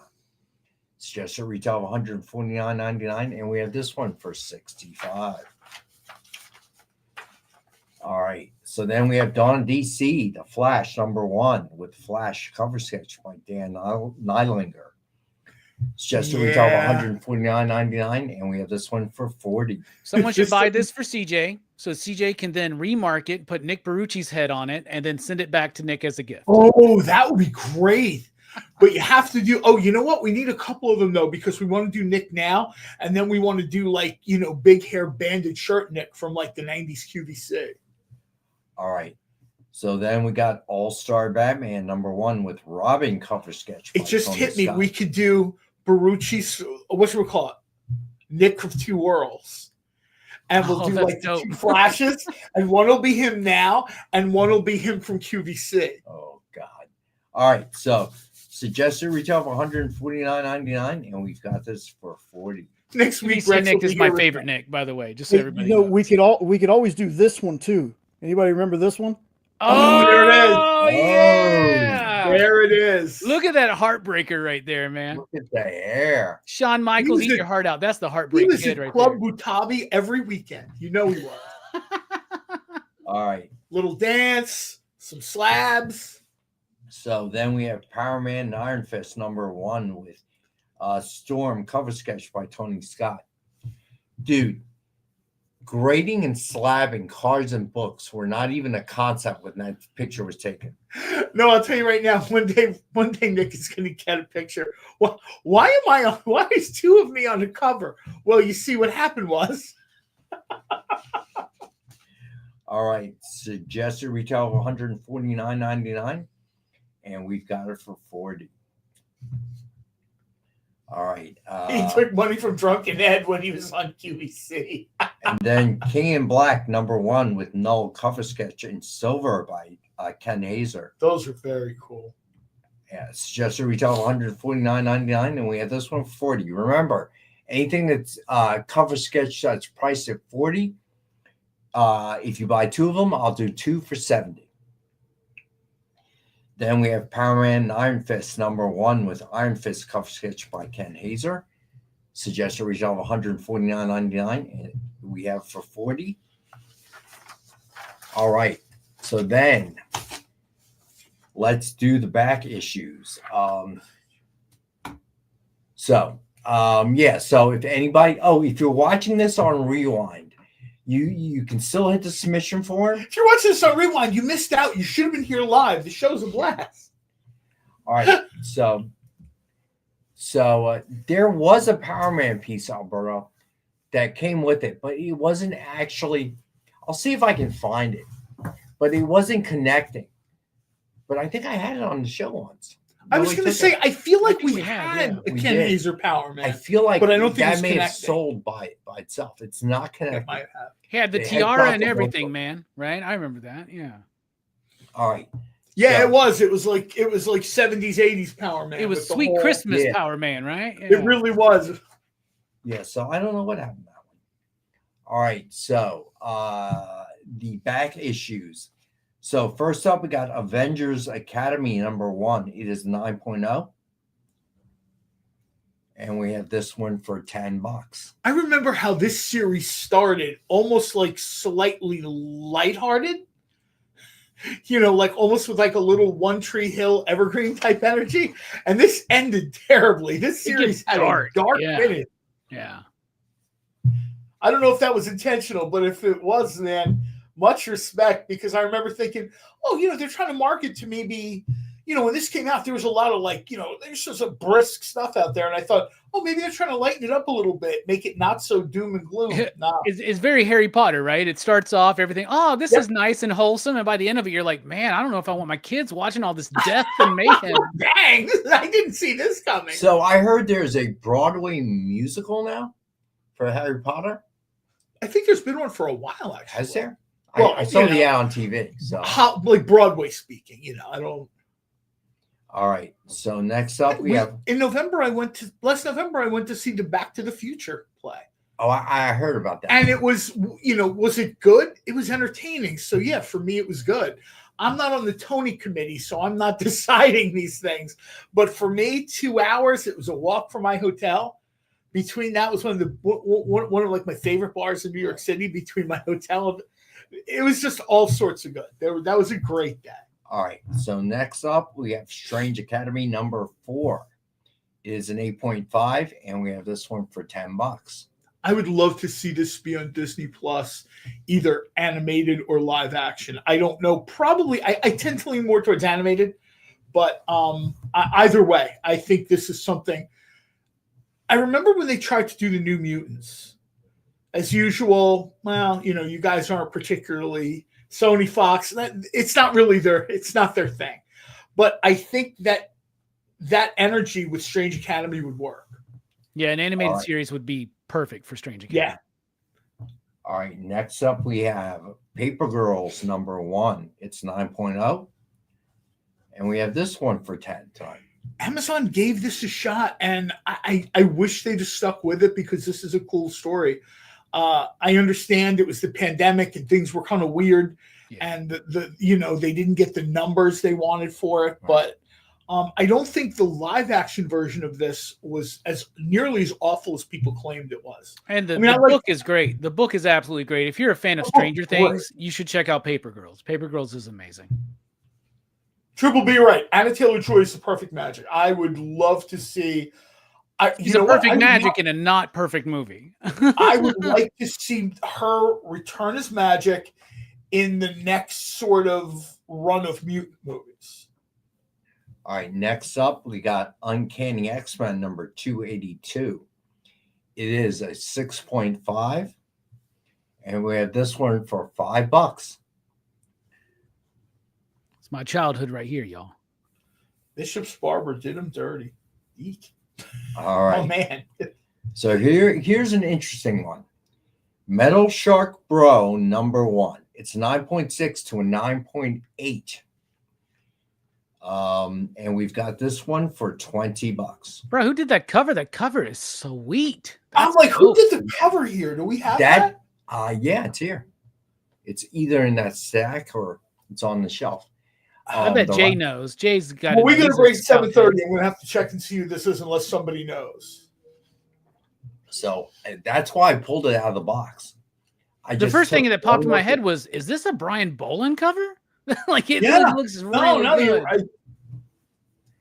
So it was just such a It's cool Jeff cover. from Marvel Rivals. Alberto, Jeff is one of those things. Infinity Comics on Marvel Unlimited app. I understand why people hammer at it, but they do a bunch of sort of silly comics with animals.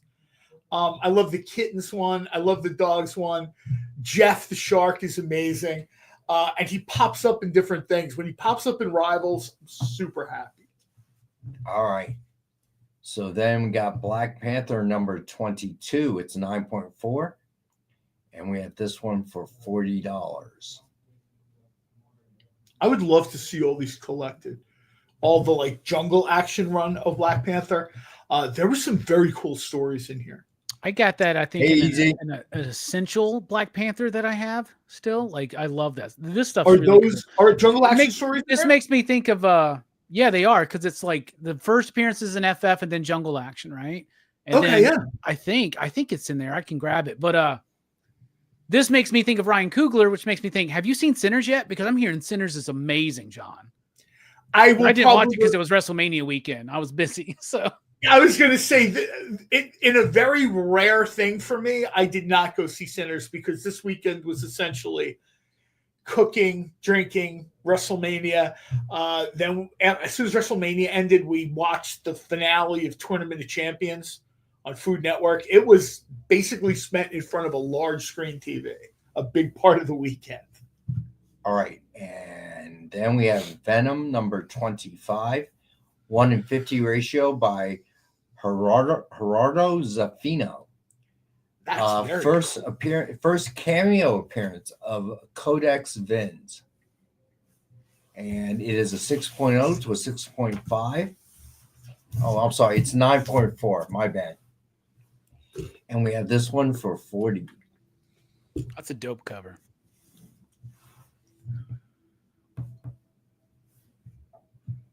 Ah, yes, Stevie B. I think you do too. All right. Oh, is he who bought the Power The Man? Power Man, yeah. So then we got Spectacular Spider-Man number 9, first appearance of White Tiger. It's a 6.0 to a 6.5, and we have this one for 20. Didn't they just feature him on the Daredevil show? White Tiger, right? He was the actor who played Hector Ayala. Died, right? He died. He died in real life. I remember people were super angry about the White Tiger's wrap up in Daredevil Born Again. And I'm like, well, to be fair, the actor died. Like, what were you expecting? Life happens, people passed away in 2023. Yeah. Oh, and by the way, that Metal Shark Bro, it's a Brian Silverback's cover. Nice. Okay. Thank you, Jay. Yeah, thank you, Jay. Yeah, I mean that. When I looked at that, I was like, I would read this book for the cover. You know what I mean? Like, that's one of those things why I tell people comic book stores are super important. We're always talking about your LCS or whatever. If I'm cruising through my LCS and I see that, I just grab it. Like, I don't care what it's about. I just love the cover. So that goes in the pile. All right. So then we have Amazing Adventures, The Beast, number 17. Alberto, was it his daughter or his niece who takes over? Because I forget what her name is, but she's the White Tiger. My wife didn't understand in the Daredevil series, she's in a hospital and she's hurt. And I'm like, put the necklace on her. So yeah, it's the same last name. It's Ava, but I think it's hers. I think it's his niece, but I don't fully remember. Well, I was thinking we've seen the pictures already. Next season in Daredevil Born Again season 2, he's in the black costume. So I'm kind of hoping we get her. Daredevil's in the black costume. He's in the. You tell me he's in the Scott McDaniel like fade to black costume, man. That's awesome. I love that armor costume, man. It's so cheesy. I love it. It's so nice. The picture was floating around on social media for a while. They were like from the set of Daredevil Born Again season 2. All right, this one is a 7.0, and we've got it for 25.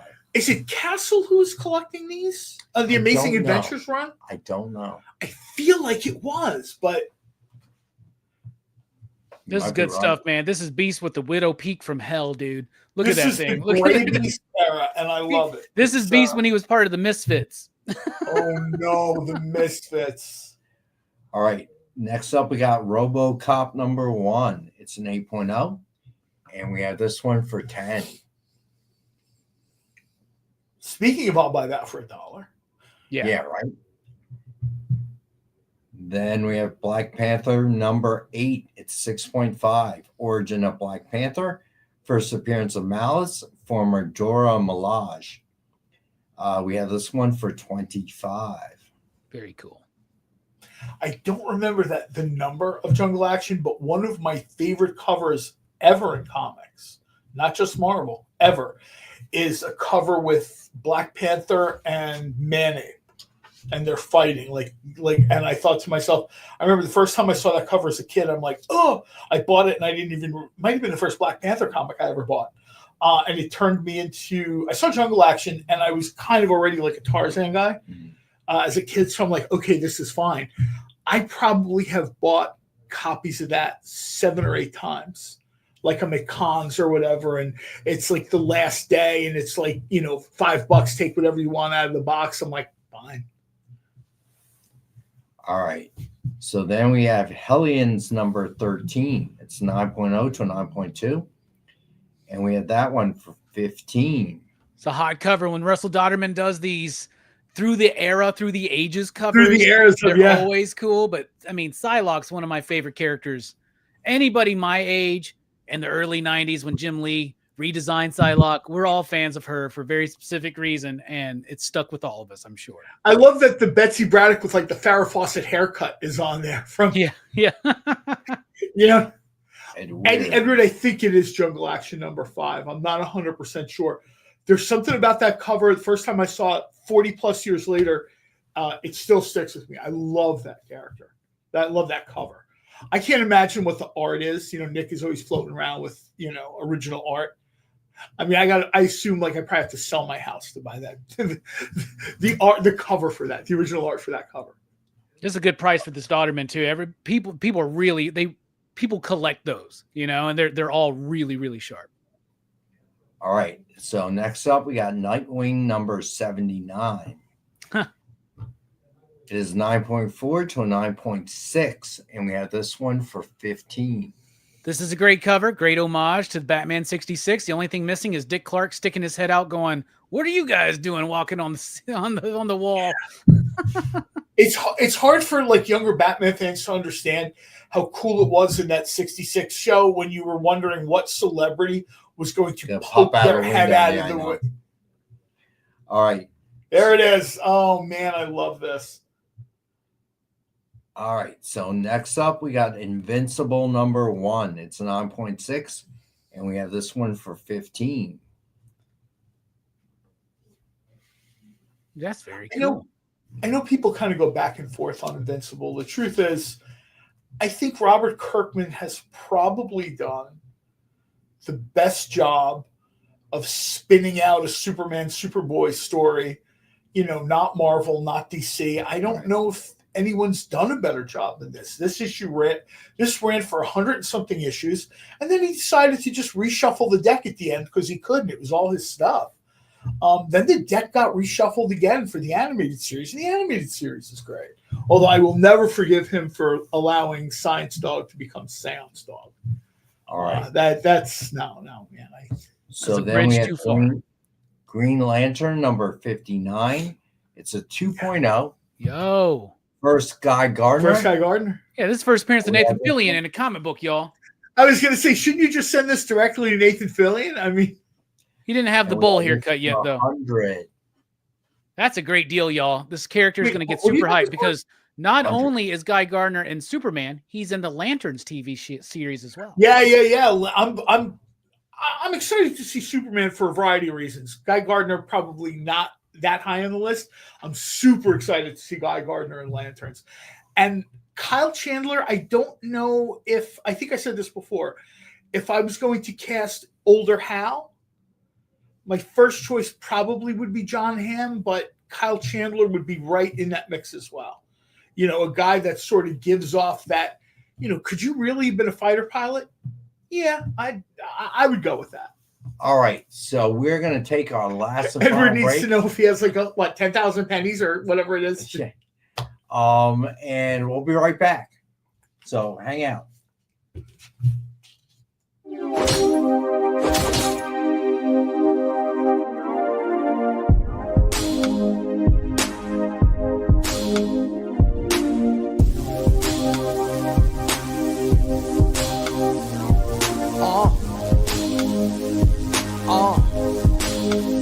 The limit is the sky with no glass ceiling. But if the shoe fits, feel free to walk up in it. You can catch me in the sky with no flight attendants, or either in the coupe, but the roof is not attended. I don't look back, I don't look back, I don't look back, I don't look back. I just go forward, I just go forward, I just go forward, I just go forward. I don't hear that, I don't hear that, I don't hear that, I don't hear that.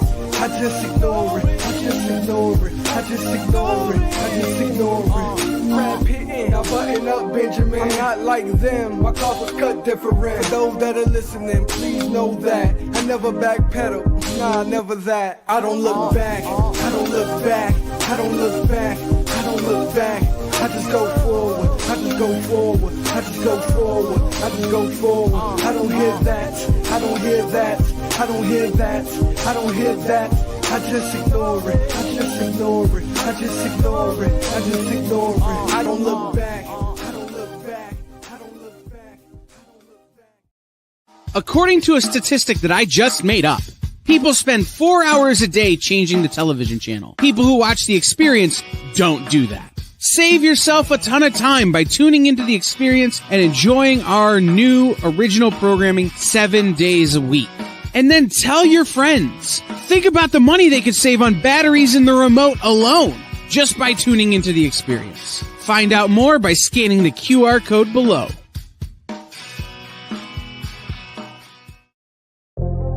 In a world where you hit like and subscribe on our YouTube channel, That'd be really great. Thanks.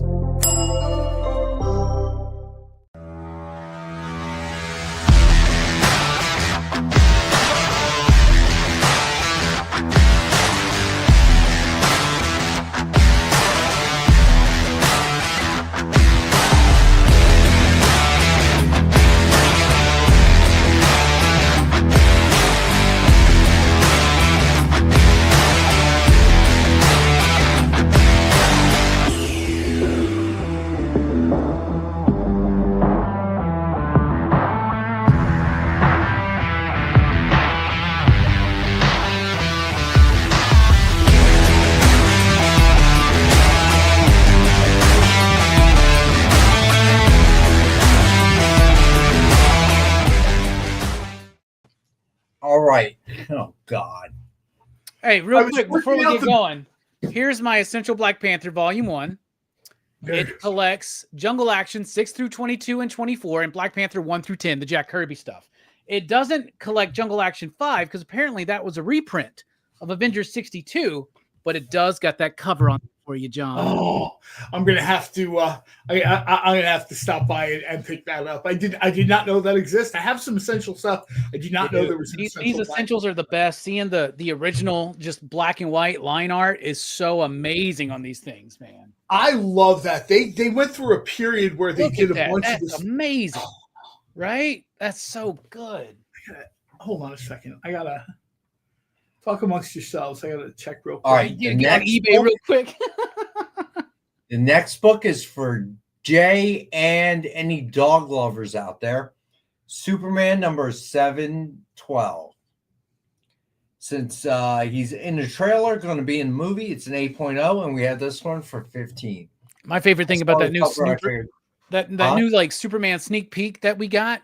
My favorite part was, in that first trailer, we see Crypto come to Superman's aid, and then we see the extended part of it, and he's just a dog. He's like, doesn't realize what's going on at first. He's like hurting him worse. It's so great, dude.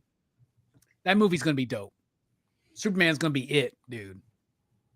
All right. Yeah, I have a hard time thinking this is going to be, and I know DC fans in particular have been burned a lot. I get it, man. You burned once, okay, twice, once burned, twice shy type thing. I get that.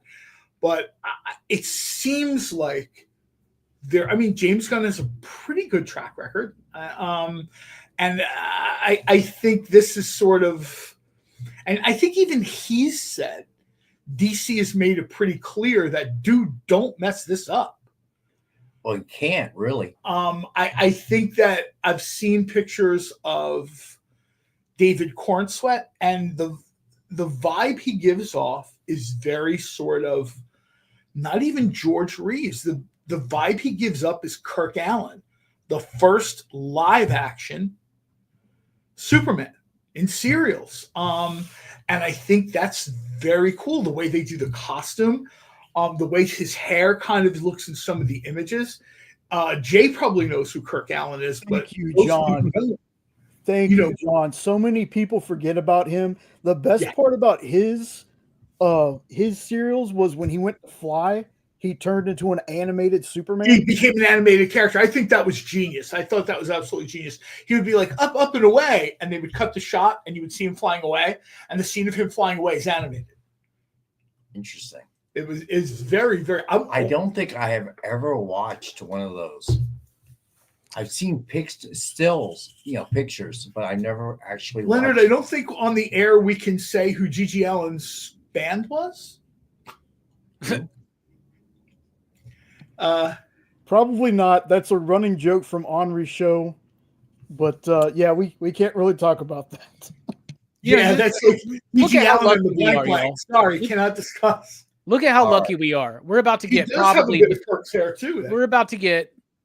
the third greatest Superman movie of all time, and finally a good Fantastic Four movie. I'm so excited. So I'm real confident the Fantastic Four. We will see. I think the Fantastic Four movie is going to be very good. I hope so. I don't think that universe survives. Just saying. No. Well, that's the rumors, right? That it will get destroyed, and then they're stranded in the multiverse, and it leads to Secret Wars. And that's what I've heard. That's sort of like the prevailing theory. That last trailer, though, the last bit you see is a giant Galactus foot walking down the street, and I'm just like, yes, finally, he's not just a cloud of something. That's awesome. I'm so excited. I think if you've watched this show for a while, you know my love for the Ultimates universe and the things that were done in the Ultimates universe. The biggest crime in the Ultimates universe is when they turned Galactus into like a swarm of drones or something.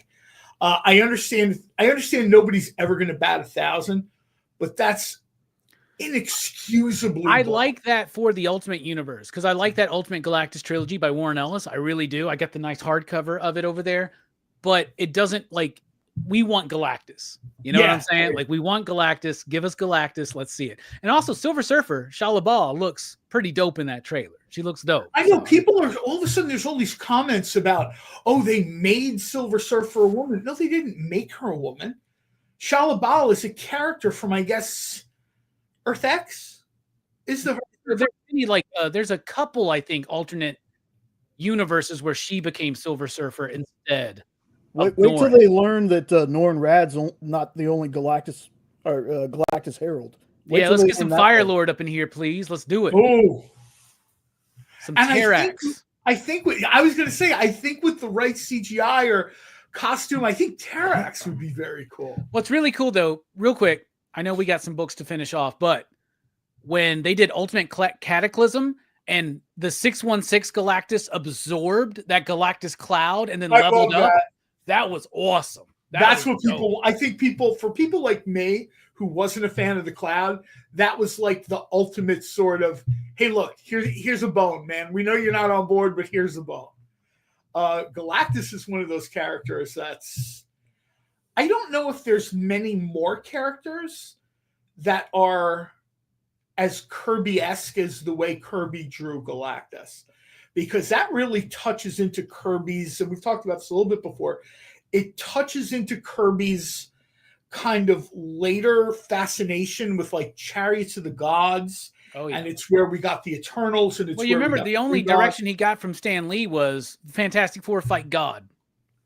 Mm-hmm. And that's what and that's maybe what the G was meant to represent. You know what I'm saying? Like, but we can unpack that at a later show. Not to mention, if you look at it, Galactus is a character every creator takes a stab at. Like, literally, it doesn't matter what their style is. I've seen a commission of a Bruce Timm Galactus on Threads or something. Somebody was like, oh, yeah, blah, blah, blah. And I'm like, that's very, Preston, I've seen that movie too, by the way, just so you know. All right, so let's finish up. We got a handful of books left. So next up, we got Amazing Spider-Man number 361. It's second print. It's 9.6. And we have this one for 80. I'm going to make this the Robbie pick of the night because it's Carnage. It's the second print. It's rare. It's silver. It's Mark Bagley gold. All right.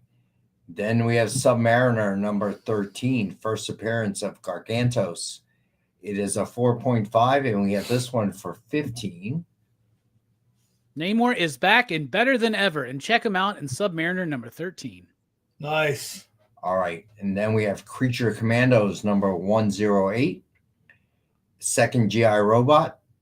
It's an 8.5. And we have this one for 20. Next year, I guess we're getting season 2 of Creature Commandos on Max. Is that supposed to be Hitler or Charlie Chaplin down there? What's going on? Ooh, good point. Then we have the ratios of the night. Transformers number 19, 110 ratio by David Nakayama. And we have that one for 8. Megatron is back and better than ever. Don't miss it. Transformers number 19 was a dope comic book, y'all. Nice. All right. Then we have Amazing Spider-Man number 1, 125 ratio by Marquez. It's a 9.4. And we have this one for 10. I like Spider-Man's foot placement on the webbing because I imagine he's pulling it off and you get that twang sound all of it there. Watch me mess with the web of life. They hate when I do this. So then we have Amazing Spider-Man number 1, 1 in 50 ratio by Mimit Malavia. It's an 8.5 to 9.0. And we have this one for 20. It's got like a Robert McGinnis energy, man. Yeah, and I'm surprised we still got some of these left, y'all, because it's got 2 of my favorite things, cats and collars. So I'm actually surprised this one is here because we had this before, right? Yep. I'm surprised this is here. All right. So then we have Godzilla versus Hulk number 1, 125 ratio by Andre Bresson. In Marvel NBC, Godzilla got the biggest push I've ever seen in my life, short of Hulk Hogan. They book Godzilla to go over everyone, and I'm thinking to myself, the level of ridiculousness here, like it made them almost unreadable to me. Stop it. These superheroes deal with kaiju all the time. Just because this is $1 billion property doesn't mean like Superman doesn't fly through his brain at light speed and he's done. That's 2 panels. But don't forget, in Justice League versus Godzilla versus Kong, Godzilla pretty much killed Superman, right? I mean, he's got that atomic breath. And honestly, this was a good book. If you like old school Hulk books, like 70s stuff, Herb Trimpe type stuff, this has that energy. It really does. Well, I'm sure they're good. And, So- it's not like I wouldn't read them or anything, but I'm literally picturing Godzilla being a big deal and Hank Pym going, hold my beer. I'll be right back. So, Leonard, these are from the new run because these ratios came out last week. Okay. Or we got them Yeah, last this is the new Joe Kelly, Pepe Larraz run, which the first issue was really solid. All right. So then we have Star Wars Legacy of Vader, number 3, 125 ratio by Raphael Albuquerque. We have this one for 25. What I like about this cover is it lets you know the moment they jump the shark in all of the Star Wars movies is when Kylo Ren took off his mask. As soon as he takes off his mask, it's over. It's over. It's done. Just keep that mask on. Everything was fine until then. All right. So then we have Superior Avengers number 1, 125 ratio by Cappuccio. And we have this one for 15. It's a cool book. A bunch of alternate versions of characters like Onslaught, Killmonger as Black Panther. It's pretty interesting. Pretty cool stuff. This came out fairly recently, right? I get this. Yeah, all last this stuff week. came out within the last couple weeks. All right, these are older ones. Bloodline number 1, Daughter of Blade, a 1 in 50 ratio by Ebonibi. And we have this one for 12. Why are they calling this a Bloodline book? I don't see Solo Sokoa anywhere on that cover. Do you, John? She must be number 2. You know why?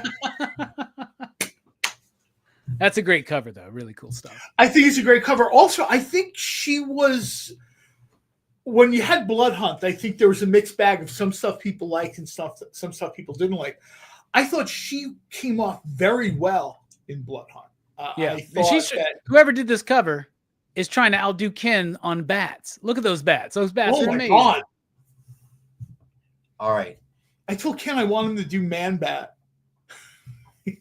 All right. Next up, we got Green Arrow number 1, 125 ratio by Ejikure. And we have this one for 8. And then the last one of the night, The Sacrificers, number 1 by Tula Lotte. And we have this at $4.99. All right, This is such a deal, y'all, because Sacrificers is one of the greatest comics out right now. For the last year and a half, it's been one of the best books. I always look forward to it. If you've not checked it out, get this amazing Tula cover at pretty much cover price. This is amazing. This is a great deal. Y'all should check this out. All right, let's do a final Rex cap of the back issues and the ratios. Here we go. And Leonard's right. Kylo did look like Snake Eyes. Yeah, a little bit. All right, so first up, we have Avengers Academy number 1. It's 9.0. We have that for 10. Then we have Strange Academy number 4. It's an 8.5, and we have that for 10. Then we have Paper Girls number 1. It's 9.0, and we have that for 10. Then Uncanny X-Men number 282. It's a 6.5, and we have that for $5. Then we have Metal Shark Bro number 1. It's 9.6 to a 9.8, and we have that for 20. Then we have Black Panther number 22. It's 9.4, and we have that for 40. Then we have Venom number 25, a 1 in 50 ratio by Zafino. First cameo appearance of Codex Vin. And we have that. It's 9.4, and we have that for 40. Then we have Spectacular Spider-Man number 9, first appearance of White Tiger. It's 6.0 to a 6.5, and we have that for 20. Then we have Amazing Adventures, The Beast, number 17, 7.0. We have that for 25. Then we have RoboCop number 1. It's an 8.0. We have that for 10. Then Black Panther number 8. Origin of Black Panther, first appearance of Malice, former Dora of Milaje, 6.5. We have that for 25. Then we have Hellions number 13. It's It's 9.0 to a 9.2. We have that for 15. Then we have Nightwing number 79, 9.4 to a 9.6, and we have that for 15. That's a trip. Then we have Invincible number 1. It's 9.6. We have that for 15. Then we have Green Lantern number 59. It's a 2.0 for Sky Gardner. Have that for 100. Then Superman number 712. It's an 8.0, and we have that for 15. Then we have Amazing Spider-Man number 361, second print. It's a 9.6, and we have that for 80. Then we have Submariner number 13. First appearance of Gargantos. It's a 4.5, and we have that for 15. Then we have Creature Commandos number 108, second GI Robot. It's an 8.5, and we have that for 20. This is a book where some of the stories were like a little bit Weird War Tales was kind of a cool title. Some of the stories were a little bit sort of like, oh, you guys just pulled something from the back and re-edited it. But there were a couple of very cool stories in here, especially when they kind of looked into the backstory of how these guys became Creature Commandos. I thought that was very cool. And they almost mimicked that a little bit in the first season of Creature Commandos on Max. All right, then we have Transformers number 19, 110 ratio by David Nakayama. Have that for 8. Then we have Amazing Spider-Man number 1. It's 125 ratio by Marquez. Then we have Amazing Spider-Man number 1, 1 in 50 ratio by Mimit Malavia. We have that for 20. Then we have Godzilla vs. Hulk number 1, 125 ratio by Andre Bresson. Had that for 15. Then we have Star Wars Legacy of Vader number 3, 125 ratio by Albuquerque. Then Superior Avengers number 1, 125 ratio by Cappuccino. We had that for 15. Then Bloodline number 1, Daughter of Blade, 1 in 50 ratio by Ebonibe. And we had that for 12. Then Green Arrow number 1, 125 ratio by Ejikure, and we have that for 8. This almost looks like they're at college together. You know what I mean? Like they're in apartments across the hall, and you don't know that, they're superheroes and they meet in the quad. They're on a camping trip. The Sacrificers number 1 by Tula Lotte, and we have that for $4.99. Stevie, the best offer. Okay. Is it still 17? The best offer is still Miguel in the lead for 17. So if nobody ups it by the time I announce we're going to do the drawing for the giveaway, it's going to go to our buddy Miguel. All right. So this is your last chance. And for everyone that has not gotten in that wants to be part of the giveaway, it is hashtag EXP Monday. Hey, Corey. And put that in the chat just once. And we will put it in the randomizer. And we will spin the wheel in a little bit. Give everyone a last chance to get the hashtag in. And if anybody wants to best offer book of the night. Okay, CVB is making a $22 and Stevie B, I'm making it 22. I ain't doing the 88 cents, buddy. It's 22.88 is probably something, like you got to round that up to 23 is what I think. Yeah, I'll throw in the 12 cents. It's fine. You CVB sure and I Becky. have a bid in for $23. Becky wants 25 3 reader sets, please. You got it, Becky. Miguel's at 25 now. I forgot to ask you, Rex, at the beginning of the show if you had gotten my email. Which email? Apparently, Becky, while we were ending the show during the little outro, had asked for 2 reader sets. I don't know if you had gotten them. I don't remember seeing them. Okay. Do you remember what you had for lunch CVB's today? at 28. Huh? Do you remember what you had for lunch today? Not Because really. I don't. So Not really. Oh, yes. I made myself an egg and bacon sandwich did with you? provolone. Yeah, I brought it to work. I had You wanna leftover watch ribs it? from WrestleMania Night 2 is what I had. Miguel's at 30. 30. Okay. Nice. Got you guys. For All your color form. I'm going to For your color forms, fans. All right, it's just these two. I'm going to go ahead and put a clock on it. Let's do Stevie B is at 33. all right, 33. They jumped to sort of 30, 33, 35. All right, I'm putting 2 minutes on the clock. Okay, Miguel's at 35. Becky wants 2 more, so she wants 5 total. So you want 5 total. Okay, gotcha, Becky. All right. Oh, yeah. All right. 1 minute, 40 seconds left. So just to be clear, right now Miguel's in the lead at 35.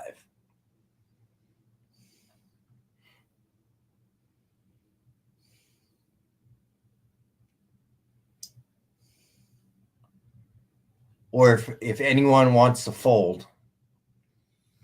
Okay, got it. Okay, so Miguel wins it for 35. Nice. Got it. That's a nice pickup, man. All right. So how much time's left? Oh, okay. I guess we should spin the wheel and see who the winner is. Yeah, because Jay still needs to tell us what's on later on the channel. Robbie needs to tell us what's up. I hope John Cena wins. Oh, God. That'd be great. Spin it, Jay. I was going to say, are we sure everybody's entered? Because I only got 15 entries. So last chance. Yeah, seriously, everybody.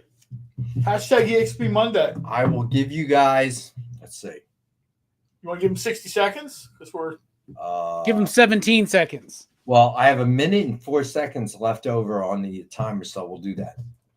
So last chance, and we're going to go ahead and spin the wheel. 17. Next week, Robbie will have a 17 jersey on.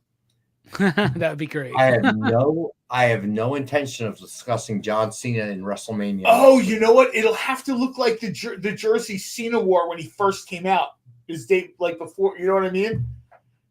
He used to have these bright colors, man. Like this week it was Clemson, and the week after it was like University of North Carolina, and people are like, "Who is this guy?" All right. Less than 25 seconds. So if you want to be part of the drawing for the giveaway. You know, Rex, WrestleMania may be over, but you're still going to have to deal with me and John talking about the aftermath and Raw and SmackDown next week. So just for next show, we will talk about the Raw recap. Gentlemen, I have no doubt. What I really liked was if you noticed Randy Orton's trunks, they were kind of a throwback to his original trunks he used to wear. Love that. Well, I think a lot of these guys get nostalgic, especially, not to be harsh, but I don't know how much longer Randy Orton's going to wrestle. All right, Jay, spin it. Good luck, everybody. Good Plus, luck. Punk was wearing his yellow, right? No whammies. Alberto. Hey. Congrats, bro. Congrats, Alberto. All right. So, Robbie's show is 9 p.m. Eastern, correct? That's right. We're talking about one of the worst movies I've ever seen, Fateful Findings. It's going to be fun. It's going to be a great conversation. You know that the badder the movie is, the more fun the conversation is. So check us out. And Jay, what do Next we got week is on Plan the 9 from Outer Space, man. And Jay, what do we got on the XP? Biggest heel move of the century, Robbie, for real. So we're actually going to be having a sales show. Now, I got it wrong last week. It wasn't on the EXP. It's on the CBSN, which is the Comic Book Shopping Network. That's a Facebook group. It's going to be on the same time as Robbie, so keep 2 tabs open, jump back and forth. But we're going to be doing hot deals. No books over $5 and $20 bundles. So be sure to check that out. That's on the CBSN. Then come back to the experience at 11 Eastern, 10 Central Let me put that in the chat right there. That's cool. Comic. For Best Coast Comics, they're going to be talking about what is a high grade and does age matter. And I thought that was weird that they said it that way, but I guess they mean age of the books. But what is a high grade? All right, so I'll be back Wednesday at 7. And of course, Nick with his original art at 7 p.m. on Friday. So be sure to come back, check us out. Make sure to watch Robbie night. Other than that, yeah, wow, Corey, good one. All right, so other than that, if you haven't heard, John Cena won. I don't know how you watch this show without knowing it, but When did that happen? Where was I? Robbie was very excited about it. But other than that, see you guys Wednesday. As always, we appreciate you. Robbie and I are going to bomb in on Wednesday. Forget that selling comics nonsense. Peace.